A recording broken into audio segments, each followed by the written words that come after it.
In this lecture, we're going to look at how to call protected API endpoints.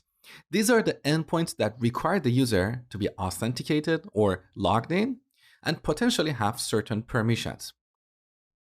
So here in the terminal window for our Node server, let's stop this server and open this project in VS Code. Here in the config folder, open up default.json. Earlier, we set requires auth to false. Now we're going to turn this on, so the user has to log in order to create, update, and delete a movie. Now, back in the terminal window, let's restart the server. Now, if you're a Node developer, you probably know this library called nodemon. With that, you don't have to stop and restart the server every time. That's it. Okay, our Node server is listening. Beautiful. Now back in the browser, let's see what happens when we try to edit an existing movie. So you can make any changes here. Click Save. Nothing happens. If you look at the Network tab, you can see our request failed.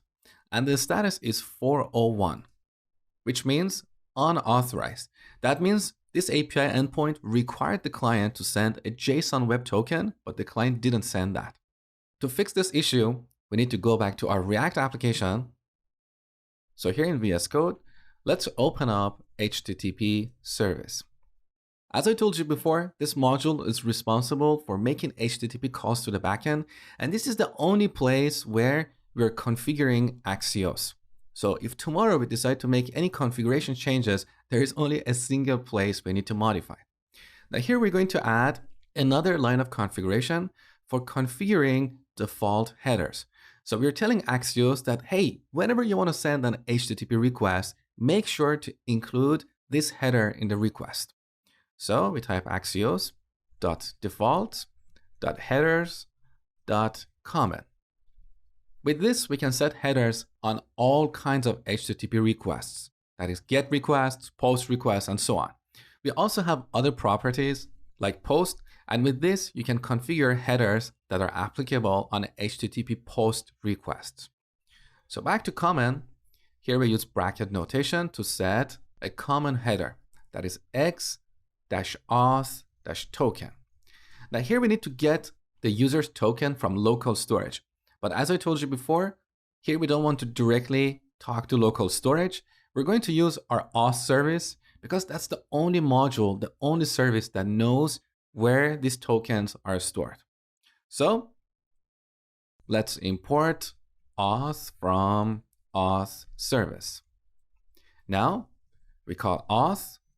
Currently, we don't have a method to get the token. We have get current user, which actually returns a user object. So we need to add another method in this module. Let's open up auth service. And here we export another function called getJWT. And in this function, we simply return local storage.getItem and pass token key. And finally, we need to add this to our default object. So getJWT. Done. Now back in our HTTP service, we call auth.getJWT. Beautiful. So now whenever we have an HTTP request, this token will be included. If the user is not logged in, token will be undefined, so this header will not be set. Okay? Now let's test the application one more time.